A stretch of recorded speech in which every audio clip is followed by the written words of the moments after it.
March 10th, 2012, Draper, Utah. 15-year-old Annie Kasprzak had snuck out of her parents' home to meet a boy. She leaves behind a note for her mom and dad telling them she's lied to her friends and she's running away to California. What happens that night will take the police on a wild goose chase and 4 years of waiting before anyone is held accountable for what happened to Annie. This is the story of Annie Kasprzak and Chris Bagshaw. Young love, lies, and murder. Hey y'all, I'm Chris Calvert. And I'm her husband, Rob Pottorff. Welcome to Hitched to Homicide. For better or worse. Till death do us part.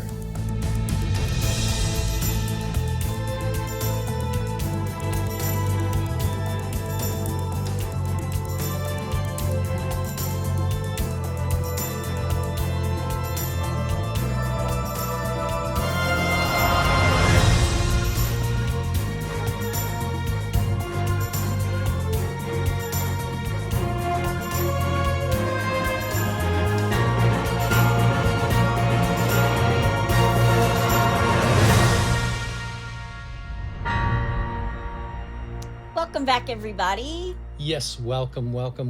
And for our friends in India. Okay. Ready? I'm ready. Shabbatot. Very nice. There you go. Very nice. Well, wherever you might be listening to us today, be sure to subscribe to the podcast and leave us a review. I don't usually go to our reviews and read through them, but I did the other day. Really? And I found the sweetest review from PJ Mamacita Stepster. Mamacita. Muchas gracias, Mamacita. It's titled, My Favorite Married Couple. Oh. And she said, my daughter told me about this podcast. We lost her father, my husband, 2 years ago, pancreatic cancer. We love the two of you. Makes us feel like Rod, he is listening with us. Picks up our spirits. Thanks, y'all. So thank you so much for that sweet review. We're sending out our love to you and your daughter both. And a shout out to Rod. Yes. Because guardian angel dads are the best. Absolutely. God bless him. We've got one around this house. There you go. If you're watching us today on our YouTube channel, be sure to hit that subscribe button below. Yes. We appreciate all your comments and likes and rates. We really, really do. We do. Well, this case is in a place, Draper, Utah, that I kind of know. Really? I've been out there a few times, know the area a little bit. And when I saw this, I really wanted to dig a little bit deeper into it. It's such a sad case, but so interesting. Before we get started, let me thank some sources. Dateline NBC, KUTV Channel 2 in Utah, Westworld.com, Sportskeeda.com, the Salt Lake Tribune, and EWU Crime Storytime. Okay. Well, you ready? I am. Let's do it.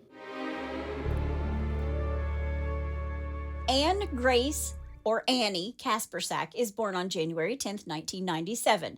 Her biological parents are abusive to her, and Annie is in and out of foster care and homes. Okay.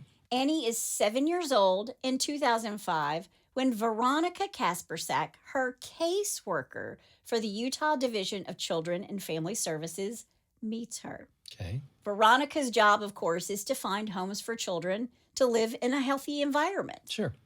And from everything I've read, Veronica and Annie had a connection pretty early on after they met. All right. Annie has this really big personality, and Veronica had tried for years to find Annie a stable home environment. But 9 times she's back to the state. Reminds me of The Boss. They said I wasn't a good fit. I knew you were going to say that. They said I wasn't a good fit. I love the way she says it too. Fit. They says I wasn't a good fit. And that's her daughter. I think so. They're both her daughters. Oh, okay. So Veronica, who's made this connection with Annie, decides she's going to adopt her herself, which is kind of a no-no in that line of work. But when Veronica and her husband make this decision, they already had children, and she's pregnant. These two adopt Annie in January of 2007, and Annie is now 10 years old. Okay. She's finally in a loving household. She's a big sister. She had her first real family Christmas. She saw the beach for the first time. Nice. Lots of things that we just take for granted, right? Sure. Veronica and her husband at the time divorce, But Veronica remarries and she moves the whole brood to Riverton, Utah. But as Annie grew up, she very much became the teenager who tested the boundaries. Isn't that every teenager? As most of them do. This house is a prison! I'm playing bullshit! Testing those, but just going to dance on that line. Yeah. But Annie was also testing the boundaries of her mother's love because she's been tossed around so much and abused as a child. She has trust issues. Sure. So she's sort of testing her mom because she wants to make sure that no matter what, her mom's not going to take her back to the stay-at home or put her back into foster care. Right. She and her new stepdad had a great relationship. And in fact, when Veronica's new husband, James, and Annie went Valentine's Day shopping, she spied a pair of red sneakers in a store across the way. And James was such a pushover, he bought them for her.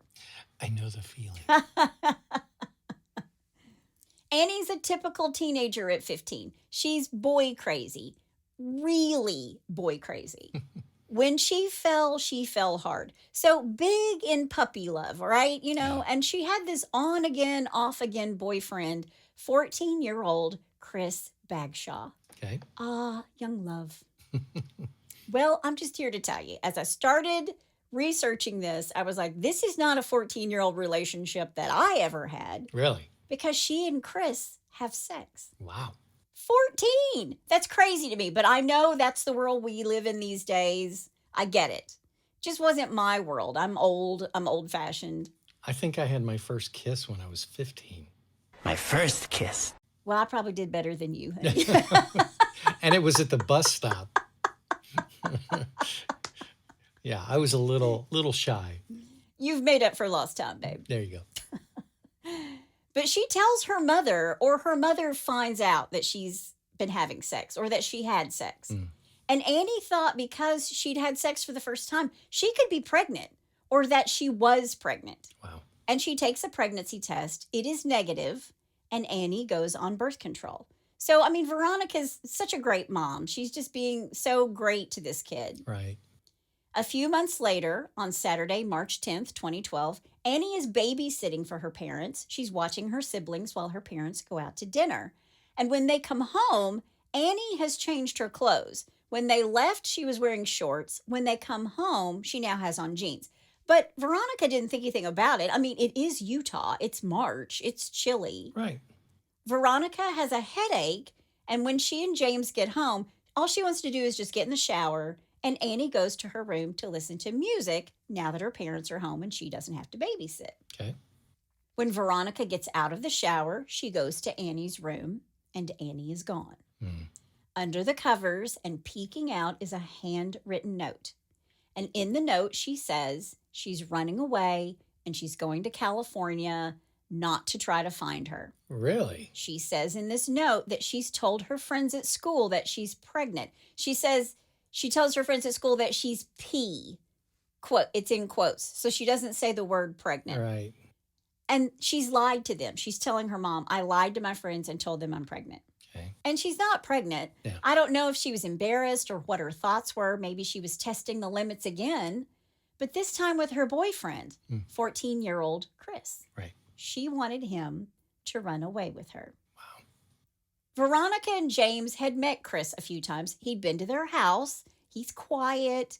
And he's sort of in and out of the picture, as most 14-year-old puppy love relationships are. Yeah. We're on again, off again. Yeah. So when Veronica can't find Annie that night, she calls Chris's cell phone. Sure. And Kris tells her he doesn't know where Annie is, but that she had told him that she was running away with a guy named LJ. And Veronica's like, LJ? Who's LJ? Who the heck is LJ? Yeah. They call the police, and an officer takes a report. James is looking at the GPS info on Annie's phone. This is exactly what gadget guy Rob would do.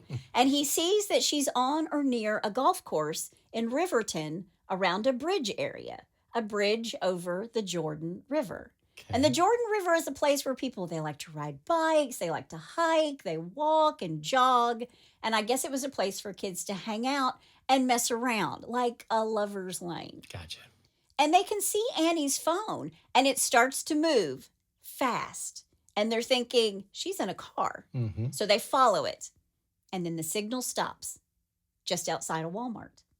And Veronica is out showing Annie's photo to people in the Walmart parking lot. She's walking around going, have you seen her? Have you seen her? And no one has. Annie and James go home. They keep calling Annie's phone, which is going to voicemail. And they're thinking, who is this LJ guy? Yeah. Because maybe Annie wanted to get pregnant. Right. You know, because there's this thing with young girls who have had nothing and no one, and they become pregnant so they have someone to love who loves them back. Right. Which is such a sad thing. Yeah. The next day, March 11th, that morning, on the pathway around the Jordan River, a jogger sees something, a red shoe. The jogger calls 911 and says, I'm paraphrasing here, I'm not certain, but I'm at the river bottom and I can see pools of blood and I think it's probably an animal, but in the water right by the river, there's a shoe, a red shoe. Sergeant Chad Carpenter is on the scene. It's not animal blood, it's human. And now they need to look for a body in the water somewhere. A highway patrol helicopter flies over and spots a body a mile north of the blood and the shoe. It's caught in branches. Divers pull the body out. It's a young girl with a laceration to her forehead, and her face is really swollen. So swollen that they can't ID the body. But she was dressed in a red and white plaid shirt, and they thought she was about 20, and they also thought she was an Asian woman. So Veronica and James sort of have this sigh of relief. They don't think it's Annie. Okay. And I don't think they told Veronica what the body was wearing because she knew exactly what Annie was wearing that night when she left. Right. But Sergeant Carpenter tells a Salt Lake City's NBC affiliate reporter that there was a red shoe found at the crime scene. And that's when they know. And police ask Veronica if Annie wore braces or if she had a retainer. And she said yes. And that's when they knew it was their daughter, Annie, and not a 20-something Asian woman. Wow. Veronica tells police what Chris Bagshaw told her was that Annie was running away with a guy named LJ. Right. So they bring Chris in. He's 14. They bring him in for questioning. And because he's so young, his father comes with him. And Chris is nervous. You can tell in this video he's nervous. Yeah. But if you're 14 and the girl you've been seeing turns up dead, Yeah. well, you'd be nervous too. I'd be nervous just to have to go in for questioning. Yeah. I mean, and the police are actually taking this into consideration. He's a kid. Sure. They ask Chris, have you ever spoken to LJ? And he says, once, on the phone. Chris tells them there was nothing distinctive about LJ's voice. He didn't have an accent. They ask Chris where he was on the night of the murder, and he tells them he was at his grandmother's house. But at one point, he did walk to see if his friend could hang out, but the kid wasn't home, so he walked back to his grandma's house. Okay. And Chris's dad is there, and he corroborates this story. He tells police that he went out that night, and Chris went to his mom's house, his grandma's house, and that he called his son and said, I'm going to have company tonight, and you need to stay at your grandma's house tonight.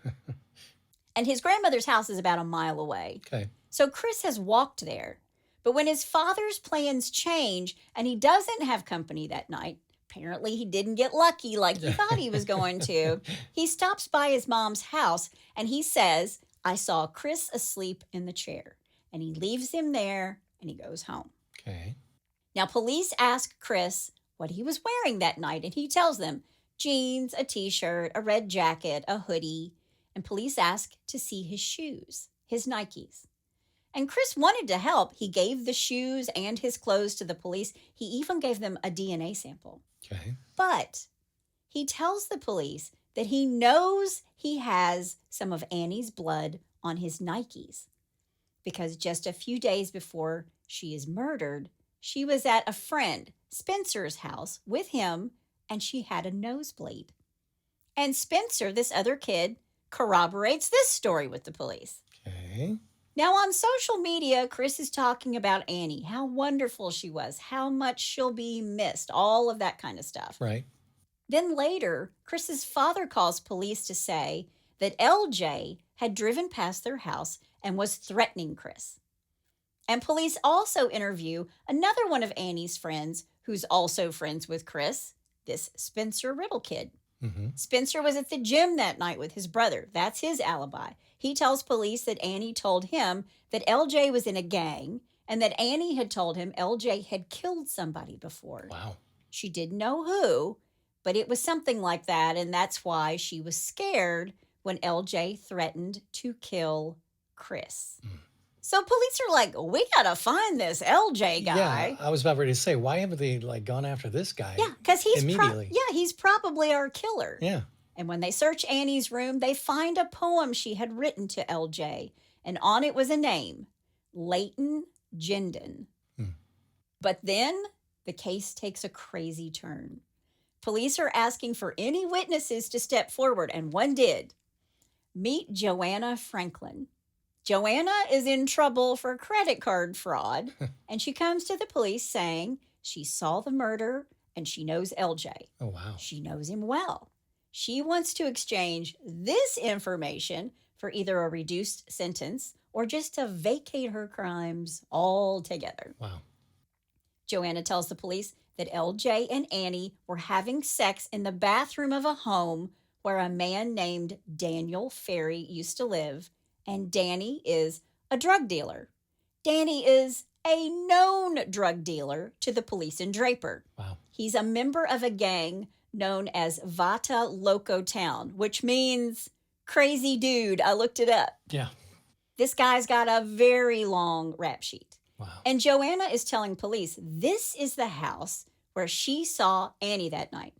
So now they have Annie's on-again, off-again boyfriend saying she ran away with a guy named LJ. And Joanna is saying she saw Annie on the night with LJ. And then LJ leaves and Danny approaches Annie and asks her if she will have sex with him. And she refused. And according to Joanna, Danny then rammed Annie's head into the wall and knocked her unconscious. She's not hanging out with the best of people. She's not. So Joanna's story is that she shows up with this guy, LJ, that they're having sex in the bathroom. Yeah. And when she leaves, Danny also wants to have sex with her. Right. So Joanna tells police that Danny said, quote, "Your bitch laughed at me," end quote. And then LJ and another friend named V tried to calm Danny down. They carried her out to the garage. And when police asked Joanna about what Annie was wearing, she tells them, quote, "There was a lot of red, pants and shoes, a shirt. The shirt was white and red," end quote. Mm. And that's correct. Yeah. But they also talked about this on the news. Oh, okay. Joanna tells police she told the guys that the girl needed to go to the hospital. And then she tells police that LJ and V wrapped up Annie in a blue tarp and put her in a white SUV and drove away. And when they came back hours later, Danny was covered in blood. And when Joanna asked him where he's been, he told her he'd been, quote, "swimming," end quote. He also tells Joanna that she put up one hell of a fight. Wow. So much of Joanna's story is on the money, and police are thinking, we have our LJ. Sure. And our killer, Danny. Right. And Danny's a guy they know well, and they're thinking, he's really capable of this. Right. So they raid this house and they find that the carpet has been ripped up and the walls have been freshly painted. And a lot of the visuals match Joanna's story. So like a hole in the wall. And she said, they tried to knock down the bathroom door and that's off its hinges. Mm. So police start doing forensics at this house and they go looking for Danny and they find him in an apartment and they arrest him. They cuff him and they bring him down to the station. And they ask him, "Do you want an attorney?" And he's absolutely clueless as to why he's there. He keeps asking them, why? Why am I here? And when they say, "Why do you think?" he says, "I have absolutely no idea. I have no clue." Right. That's what he says to them. Okay. But they think he's their killer and he's hiding something. And they ask him about LJ, to which he says, "Who the hell is LJ?" Wow. Okay. And when they ask him about Annie, he's like, Annie who? And they tell him, Annie is a girl that was at your house last weekend for a party. And he says, I am really in the dark about what you're talking about. And police pressure him more, saying, look at dude, we already have people who have verified that she was there. So Danny says, I want to see a picture of this chick. Show me a picture. Yeah. Show me a picture of Annie. And he says, is her name Brittany? I mean, he's looking at this picture and he goes, is her name Brittany? And they're like, no, it's Annie. And he was like, Brittany? Are you saying Pan or Pam? I'm saying Pam. And they go, no, Annie. I mean, it goes on and on. That's Brittany. No, that's Annie. I am not Mr. Lebowski. You're Mr. Lebowski. Okay. Danny, what if we told you she's dead? And at that point, Danny says, if you think I killed her, I want an attorney. But you've got the wrong man. Wow. They book Danny for Annie's murder. But this LJ guy is still one big old mystery. Yeah. Regardless of who LJ is, the police are thinking, all we need is for the lab to say, yep, that's Annie's blood in Danny's house. Then we can put him in prison for homicide and we're done. Right. Just wrap it all up, put a little bow on it. We're done. Exactly. Not so Of fast. course not. When the lab results come back, things start to fall apart. Really? While they're looking into Danny's life, they discover he's in contact with a guy who used a couple of different nicknames. One was Joker, the other Little Joe, LJ. LJ, yeah. So did Joanna think, the woman who came in with credit card fraud, Right. did she think that LJ and Danny were the same person? It's kind of really unclear. Yeah, I'm trying to not get confused here. But when the lab reports back that it's not Annie's blood, in fact, it's not blood at all. Oh, really? Yeah, Oh, wow. police are stumped again. Yeah. It's all a bit confusing. And they didn't have the blood evidence in the house. And the DA is like, you need to bring me something more. Sure. Because this isn't going to cut it. And I am not going to bring charges unless we know we have somebody dead to rights. Right. So police are thinking, okay, so Danny didn't do it. He didn't do it in this house, maybe. And meanwhile, Danny's still sitting in jail because they were holding him for an investigation for a kidnapping and assault case in another town. Okay. So they don't have to let him go based on Annie's case. So they're really happy about that, right? Right. But it makes it a little bit lazy in trying to find somebody else because they're really convinced that it's Danny. Right. So months and months go by. Well, wait a minute. So is Danny still in jail? Danny's still in jail Wow. because they have him on something else. Yeah. Which is why I say it makes for a little bit of kind of lazy police work because Yeah. they really think it's him. Sure. They just don't have anything to tie him to Annie yet. Right. All they have is Joanna's testimony, and Right. she's just trying to get out of her credit card fraud stuff. Right. So months and months go by, and a new detective takes over the case. And this detective decides she needs to start at the beginning, and she wants to look with fresh eyes at all the evidence that led the detective before her to arresting Danny Ferry. Okay. So she pulls Danny's cell phone records. She somehow wants to connect Annie to Danny, but all of Danny's cell phone records show that he was in northern Salt Lake County, and his phone never pings or shows that he was anywhere near the Jordan River where her body is found. Really? He wasn't even near her house that night. Wow. But at the same time, Danny's being investigated for this kidnapping and assault case, and that charge stuck, and he does go to prison. Oh. So now police are thinking, well, maybe that was what Joanna saw, not Annie, Right. this other assault that he's in prison now for. Mm-hmm. And to top it all off, this assault happens on the exact same night as Annie's murder. So Danny can't be in two places at the same time. Sure. So Joanna did see somebody being assaulted. Okay. It just wasn't Annie. Okay. All right. Now, this new detective, Jacqueline Moore, is back to square one. Okay. All these months have passed, and the real killer is still out there. Yeah. So she goes through page after page in the reports, and she tries to get into the head of Annie. And what she sees is one person Annie really wanted attention from, who she really wanted to be loved by. and it was her little 14-year-old boyfriend, Chris Bagshaw. Chris's name was scribbled all over her journals, and she was in love. And her journals also revealed that Chris and Annie had sex, after which she lied to her friends about being pregnant. Right. So Detective Moore goes back through Chris's phone records. Remember, his father and his grandmother both stated that he was with his grandma that night. Right. And she said that his father said he stopped by the mom's house. He sees Chris asleep in the chair. Right. They've got this whole story. But when they pull the phone records, the last person Annie speaks with on her phone is Chris. And there's a cadence to these phone calls. It's 30 seconds on, and then the phone goes dark.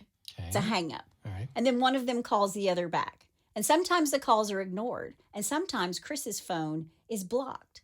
So the pattern is that Annie and Chris are fighting, right? Right. It's a little middle school tiff. Sure. They're hanging up on each other. Right. They will never know. These kids will never know the satisfaction of slamming down the receiver on a real phone. Exactly. You can't do it. You can just hit off. You can throw your cell phone across the room or whatever. But there's nothing compares to slamming a receiver down Because it makes noise. on an old phone. Yeah, it makes noise on the other end. And it rings so satisfying. Yeah. But- You can't hit the button on your phone and get any satisfaction out Nope. of it. Although I've seen Rob do it. He does the... Then he tosses it aside. Yeah. No, he doesn't. He's never mad. He never gets... That red hair never catches on fire. It's because I have to control it. Lies, all lies. But they're hanging up on each other, right? But Chris has this alibi. And remember, police still haven't figured out who the heck Fire LJ is. Right. So Detective Moore and Detective Johnson, the guy who had the case before her, interview Annie's friend, Jackson. And they get the same song and dance. Annie told her friends she was pregnant. But then they ask him, who's LJ? And Jackson says she would always refer to this guy as LJ. And when I asked her what his real name was, she said, Kris. Wait a minute.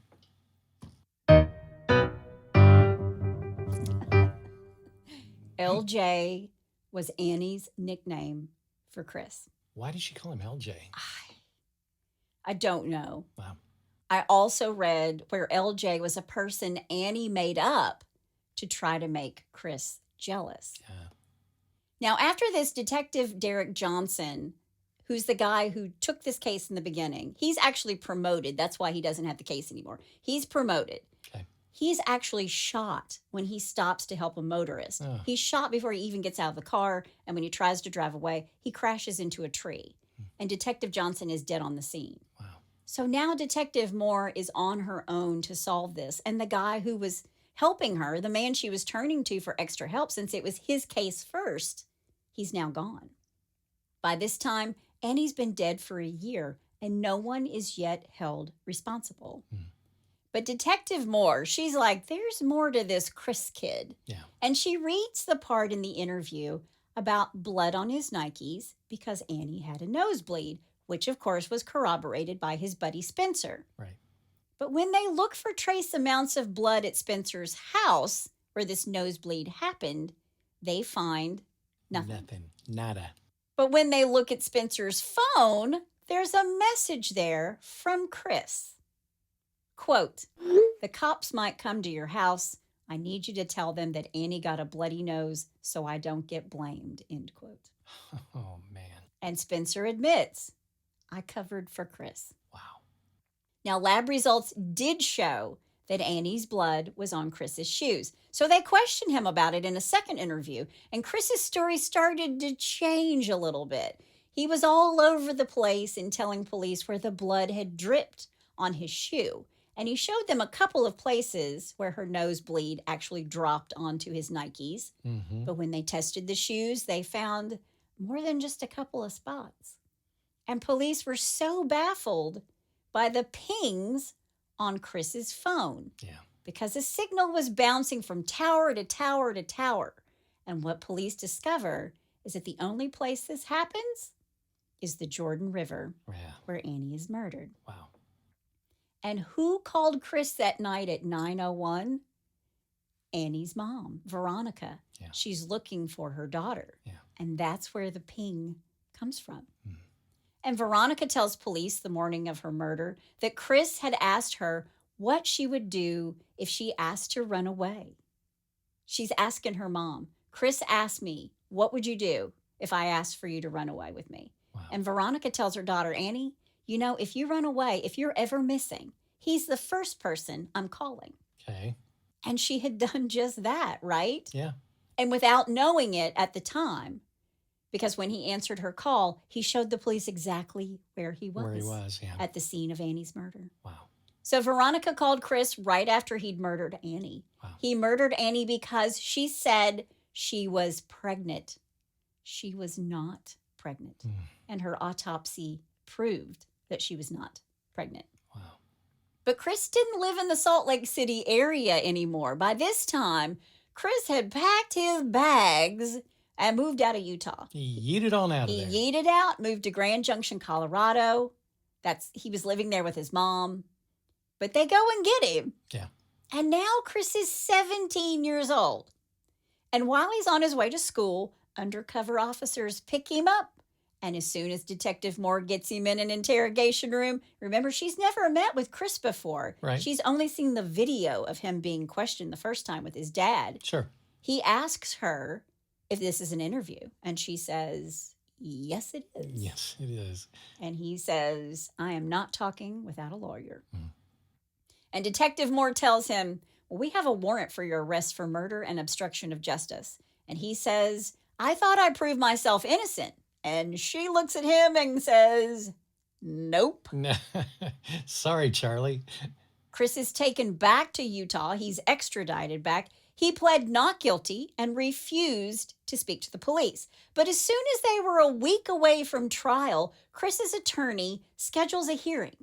It was a change of plea hearing. Okay. Kris wanted to take responsibility for what he had done. Really? He pleads guilty to murder one. Wow. So did he want to come clean and take responsibility? Well, while Kris is in jail awaiting his trial, he tells an inmate all the details of the murder. Really? She wanted him to run away with her. He tells her to meet him at the Jordan River Bridge. Kris hits Annie with a shovel in the face until she is disfigured.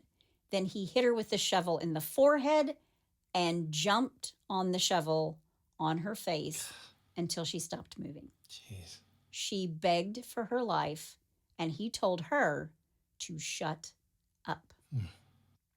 So when this inmate rats him out, looking for his own leniency in his own case, Sure. police go to Annie's autopsy and see that his story absolutely matches up with the injuries. And here's Detective Moore's theory.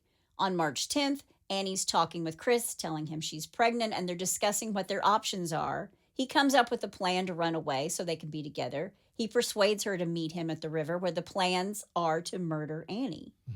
No Annie, no baby. Right. So he beats her with the shovel until she dies. And after, he uses the LJ name because it was the one Annie used to make him jealous. Now, Kris is 18 years old when he's sentenced. His attorneys tried to get him sentenced as a juvenile because he's 14 at the time of the murders. Right. But now he's 18. And his attorney says he was being a stupid kid who was high at the time. They want the judge to give him 5 to life. The judge gives him 15 to life. Okay. And Chris Bagshaw will be eligible for parole in 11 years. Wow. October of 2034. He will be 36 years old. Wow. But for all that time, they searched for LJ. And because they had Danny in jail with them there, and they were so convinced he was the murderer, Yeah. Kris walked free. Wow. For all those years. And he almost got away with it. And he almost got away with it. Gee whiz. But that is the story of Annie Kasprzak. And that's all I have to say about that. You know, I think the most scary thing is being accused of something that you had nothing to do with. Yeah. and they think they have evidence on you and there's nothing you can do about it. Well, the thing is, he had assaulted another girl that night. You're talking about Danny, right? Yeah, saying, I don't know who this is. Right, but I'm just saying in general. Yeah. I mean, that's always that huge fear that, all of a sudden somebody, the cops show up at your door and they're like, you're under arrest for such. You're like, what? And somebody fingers you or says, that was him. He was the guy. He was there. And you don't have an alibi. Yeah, that's scary as all get out. That's why there's the shirt that says, I'm just here to establish my alibi. And when people say, do you want a receipt? Yes, I want a receipt. Yeah. I need to show that I was here. I might need it for my alibi. Yeah, I find my phone on all the time. So anyway. Or you could just not be in a situation. Yeah. I mean, I see what you're saying. We're an innocent man. Yeah. Yeah. What's the movie with Harrison Ford where he's the doctor and he's set up? The Fugitive. The Fugitive. Yeah. The fugitive's name is Dr. Richard Kimball. Perfect example of that. Yeah, exactly. So anyway, all right. That gives me the willies, so let's just move on to a little Bless Your Heart. Well, bless your heart. All right, number 1. He just lost out on Father of the Year. Bring Your Child to Work Day is a long-honored tradition that allows children to see what goes on in business world while also getting a chance to watch their parents apply their trade. Yeah. Yeah. One crook brought his young son along with him on a job, which happened to be robbing a pet shop. Oh, no. He was caught soon after, minus something important. A child. He forgot his kid. Oh, jeez. Oh, okay, number 2. I'm famous. Yay. In 2012, Michael Baker from Jenkins, Kentucky, made history in his own mind, but for all the wrong reasons. Okay. After he siphoned gas from a local police car, he posed next to it with a big smile on his face while proudly giving the finger for the camera. Oh, my gosh. Well, he then posted the photo on Facebook.